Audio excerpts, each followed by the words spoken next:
A ideia desse vídeo não é converter ninguém a mudar de ideia com relação à própria saúde.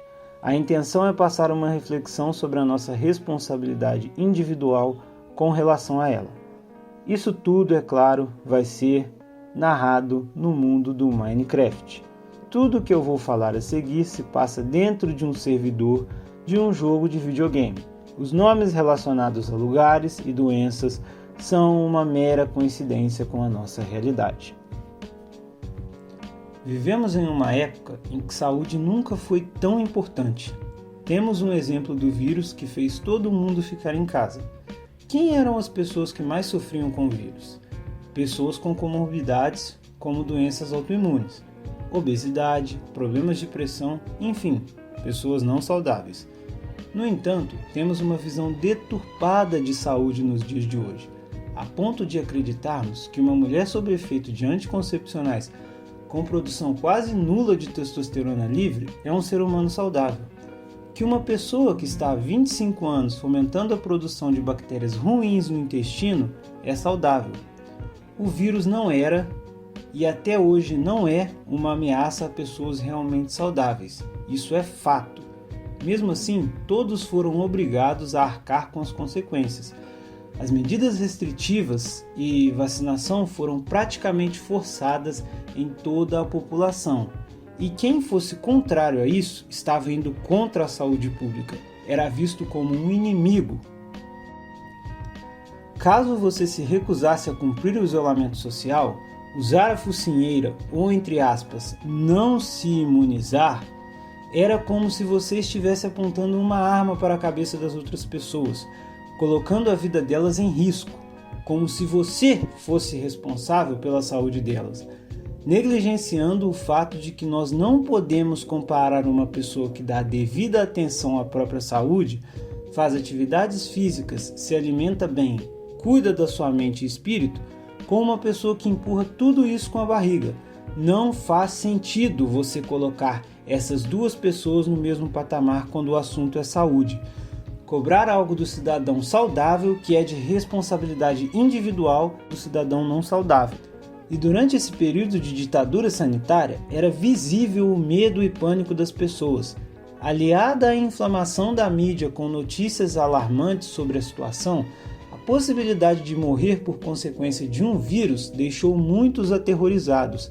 E impulsionadas por esse medo, elas começaram a correr atrás de atalhos. Mas os hábitos não mudaram, a alimentação só piorou, não se podia mais sair de casa e o consumo de medicamentos não parou de subir.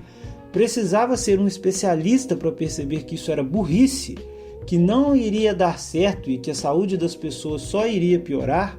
O que teria acontecido se vivêssemos em uma sociedade em que as pessoas têm noção plena da responsabilidade com a própria saúde, onde não se combate doenças, mas sim se promove saúde? Em primeiro lugar, será que esse vírus, que já era fraco, teria se tornado uma ameaça tão grande como se tornou? Será que as pessoas aceitariam que o Estado decidisse como elas deveriam cuidar de sua saúde e qual era a maneira eficaz de se combater o vírus? Tudo isso teria sido diferente. É um absurdo uma pessoa que não sabe o que é resistência insulínica e come uma barra de chocolate de uma vez só querer reprimir uma pessoa que de fato é saudável por não estar usando uma focinheira. Uma pessoa que se embriaga todo fim de semana sem saber o que está fazendo com seus rins, que não tem hora para acordar, dormir, nem comer, achar que você que se cuida quer matar ela e a família dela por não se imunizar com uma droga recém-desenvolvida. No entanto, a cada dia que passa, essas pessoas estão mais doentes. Maior é o número de dependência em medicamentos, porque muitas delas não querem pagar o preço que a saúde cobra. E não é um preço alto. Dormir bem, praticar atividades físicas e principalmente se abster de se alimentar de porcaria pode ser ruim no começo, mas a partir do momento em que você faz uma ressignificação alimentar e de hábitos, passa a entender o real papel desses pilares na sua vida. Tudo se torna mais compreensível. No entanto, esse preço é individual. Só se beneficia com isso quem tomar tais atitudes. Não adianta delegar isso a outras pessoas ou ao Estado.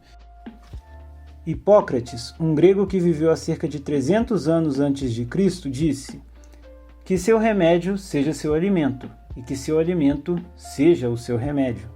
Entenda que o que você come e principalmente o que você deixa de comer determina drasticamente a qualidade da sua saúde.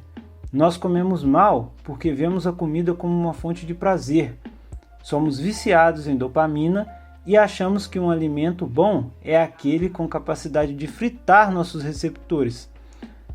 A sociedade não tem uma visão unificada sobre isso. Não existe uma cultura de promoção de saúde, e sim de prevenção de doenças. E é por isso que nós sofremos tanto com o vírus. Não porque se tratava de um vírus terrível, mas sim porque a maior parte da população não é minimamente saudável. Quando analisamos as causas de morte mais comuns nos Estados Unidos no ano de 2020, isso fica mais claro. O vírus aparece em terceiro lugar. Na frente dele nós temos o câncer e em primeiro as doenças cardiovasculares, que já são potencializadoras do vírus. Todo mundo está careca de saber como essas duas doenças mais comuns podem ser facilmente evitadas tomando os cuidados básicos com a saúde que foram mencionados anteriormente. Mas na realidade, nós sabemos o que acontece. Uma mulher aparece com um tumor benigno na mama, tem que fazer uma operação às pressas para removê-lo. O médico deixa claro que existe a possibilidade dela desenvolver um tumor maligno caso não mude seu estilo de vida. Nesse caso, o que a maioria dos pacientes faz? Exatamente, continuam vivendo a vida da exata mesma forma que viviam antes de descobrirem a existência do tumor benigno. Dão continuidade ao acompanhamento até que um belo dia são diagnosticadas com um tumor maligno. A mesma coisa acontece com aquelas pessoas com acúmulo de gordura visceral na região do abdômen. O cidadão está visivelmente em um processo de deteriorização do próprio corpo e não faz nada para mudar isso, até que um belo dia tem um infarto fulminante.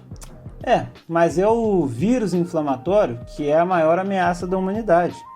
E foi dessa forma que a sociedade, a mídia e os governos passaram a enxergar o vírus, como se essas outras doenças não existissem. Passaram 2 anos lutando contra o vírus, enquanto existiam doenças muito mais letais presentes na sociedade, que, como eu disse antes, eram doenças que potencializavam os danos do vírus. Mas por que então não é dito que vivemos em uma pandemia de câncer ou de doenças cardiovasculares? Cadê o combate verdadeiro? Cadê a histeria? São as doenças mais letais do mundo. Onde estão os defensores e protetores da saúde pública quando falamos desse tipo de doença? A verdade é que, por mais que esteja na cara de todo mundo, as pessoas só percebem que essas doenças existem quando sentem na pele ou quando acontece com algum familiar ou conhecido. E o porquê disso? Simplesmente porque, no final das contas, a maioria esmagadora da população está pouco se lixando para a própria saúde. E na hora do aperto, do desespero, qual é uma das soluções mais efetivas que elas encontram para lidar com um problema ao qual não tem preparo?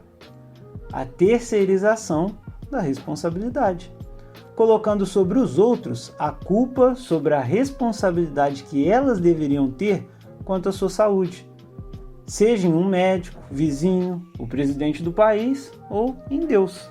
Espero que tenha ficado claro que quando não cuidamos da nossa saúde, ficamos à mercê de opiniões. Não sabemos o que de fato faz bem para nós e nesse momento acontece o que aconteceu na pandemia.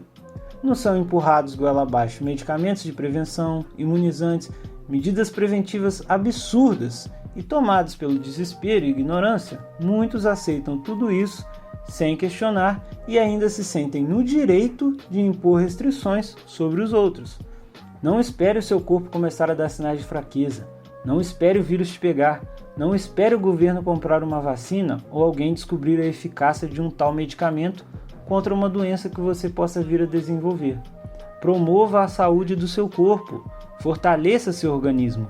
Esteja um passo à frente de todos esses males. Só assim você vai ser livre para decidir com clareza e sem medo o que é melhor para você.